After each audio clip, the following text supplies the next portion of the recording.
What is going on, everyone? Mr. Mom Collectibles. I am back for another video, and today is something I'm so excited that I wanted to do. I'm giving you a little bit of a taste of my overall Hot Toys collection tour. This is a little bit of a tease, but I really want to focus in on this one specific shelf because it's taking me a lot of time and effort and work putting into this one specific shelf. I want to kind of give you guys a taste of what my Star Wars collection looks like. I was a little late to the game in collecting Star Wars. I didn't start collecting Star Wars Hot Toys until middle of the Mandalorian season 1. So a lot of them are newer figures, and I went backwards, got a couple pieces, and I have some pieces and that I planned for in the collection. But basically just wanted to give you kind of an overall where this shelf stands, and what my future intentions are for this, because this specific shelf kind of combines all of my techniques and videos that I've done where USB hacking of lightsabers, building. If you guys want to see a video of it, let me know in the comments below. The custom risers that you see made out of wood there. And also I just want to give you some updates of some future things and what the intentions are for this collection. Make sure to drop a like on this video if you wouldn't mind. And if this is your first time watching and you like the content, please consider subscribing to the channel for future videos. And I'm definitely gonna get some collection tours going. But that being said, I want to jump into it. So this is a Star Wars shelf that is pretty much in a culmination of various figures from different, you got Disney Plus, got those, prequels, got the original trilogy, things like that. So I kind of want to start off and just walk you through all the figures that I have. And the first one here you see is the Ahsoka DX with the custom USB lightsabers that I did. I did a video on that, so you guys can check that out. And she's actually standing on the War Machine Mark I base with a little baby Grogu there. So I thought that base was pretty nice. The next one we have is the DX Darth Maul figure by itself. I got this loose. Pretty much what you see is how I got him. He had the neutral expression, but actually one of the horns broke, and my wife actually bought me that sculpt off eBay, and it has the USB lightsaber hack as well. And the next figure is the DX Mando Luke in that classic pose, which I love so much. Once again, lightsabers USB hacked, so you guys can see the green lightsaber there. And behind him is the Empire Strikes Back 40th anniversary Darth Vader. Once again, USB hacked on the chest, and I have the base blinking.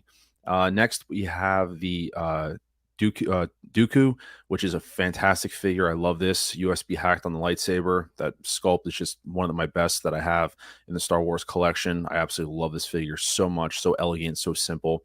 Behind him, we have the Lando from Empire Strikes Back.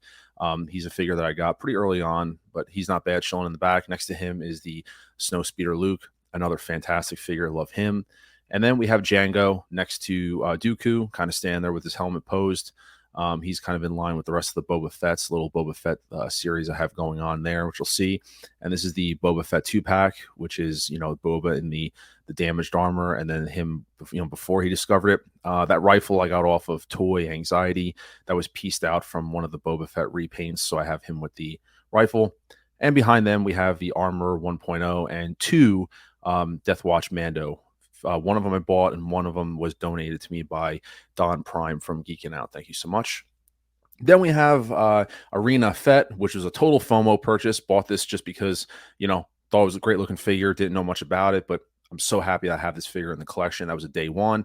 And you have Casca Reeves and you have Bo-Katan.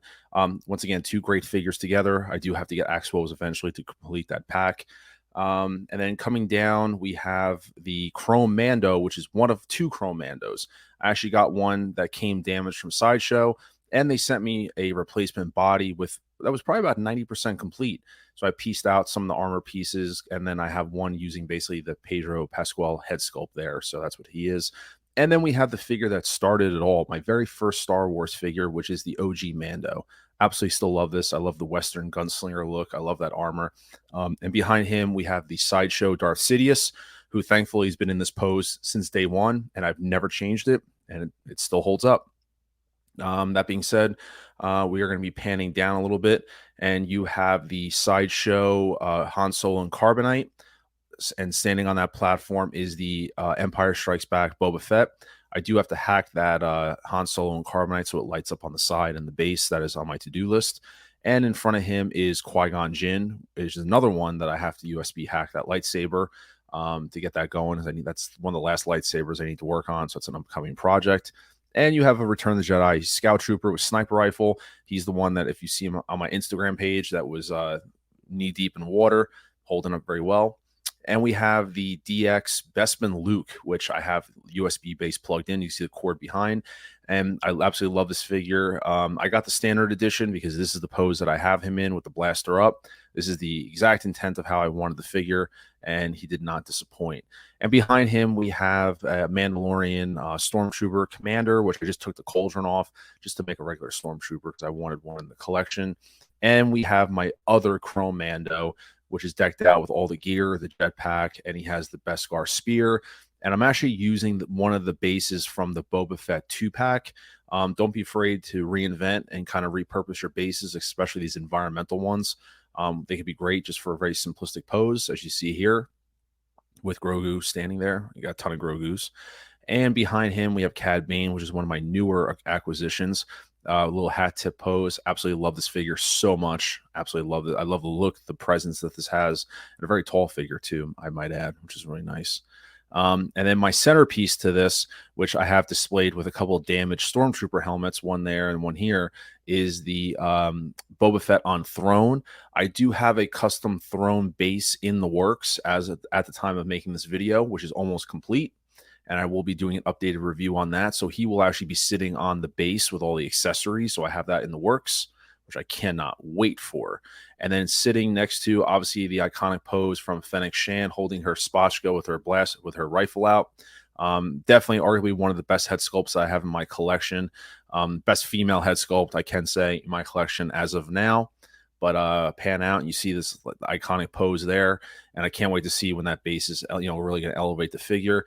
And finally, the Attack of the Clones R2-D2. So like I said, eventually what's going to happen with the shelf, right now this is everything crammed onto one. I will be splitting this up where I will have the Disney Plus series figures on one shelf, and I will have original trilogy, sequels, prequels, things like that. And I'm just kind of showing you guys the USB base. Like there's the base of the Han Solo, which will be lit up eventually. And those are the custom risers that I built made out of wood. About the first one's about 3 to 4 inches off the ground, and the next one, they're all built. It's one solid piece, not two separate risers. It's all one piece. And behind that, I snake all my wires. It might be a little hard to see. You see a little blinking red light down there. That behind there, that's my USB base. You see a little blinking light. That's my USB hub that I plug all my things into. You see the Ahsoka wires behind her. Those are the wires that I have for the LEDs, the micro LEDs going into her lightsabers. What I'm going to do is give you a demonstration and actually dim the lights down. My lights are hooked up to a Wi-Fi dimmer, so I just hit a button, everything turns on. But for the sake of it, I also have a switch, so I'm actually going to dim the lights down so you can see how powerful the stock Hot Toy USBs look. So I'm just going to dim the lights down pretty much to black, and you can see there anything that's lit on stays on. There's the lightsabers from Darth Maul, Ahsoka's white ones, the green and the red from Dooku, and then you see the blinking lights from Darth Vader, and there is the Bespin Luke display base lit up, which is gorgeous. I absolutely love it. I typically actually have my display pretty dim. I don't have it super bright. I'm just doing it for the sake of this video so you can clearly see everything. But I typically actually like my lights kind of maybe 40%, 50%. So it's like a nice dim setting. I usually don't have them at 100. Like I said, for the sake of the video, and that Dooku sculpt is just, it's so awesome with the red light shining on it, because I like to see, I put a lot of effort into USB hacking all the stuff. And if you're interested, there's a video. I will, I'll leave it in this description. I'll leave it on top of here so you guys can see the USB hack. So you guys can look at, hacking, USB wiring up all those lightsabers. But like I said, I usually keep the lighting pretty dim just to kind of keep the feeling, the ambiance of it. I really like a lot. And you can see the difference in those USB sabers. And then you have someone like, Qui-Gon, who's not turned on, how much of an impact those USBs have. And once again, like I said, that base there from the Han Solo and Carbonite, that will be lit up eventually as well. But this lighting here is usually what I have it set at, pretty dim, but I'm going to turn it back up for the sake of the video, just so I can capture the lighting. But like I said, guys, this is just, to give you an idea of what's going on with my display right now. Once again, I have some other things in the work. I will break this display out and then separate the figures. I still have space for more incoming Star Wars figures I have, but I do want to split them up and have the Disney Plus, the Mandos, the Boba Fetts, and below that, is a little bit of a sneak peek of my DC collection, which is smaller. That's why I can move this collection to another space. And eventually Star Wars will take up 2 shelves. So it'll take up the top and the bottom. That middle will be Star Wars. And I'll probably move DC to the bottom shelf. But like I said, guys, I just wanted to give you a quick tour of everything. Once again, drop a like on the video if you like, just to give you a sneak peek. And if this is first time watching, consider subscribing to the channel for future content. And I'll make sure to get an updated video, and see you guys in the next one.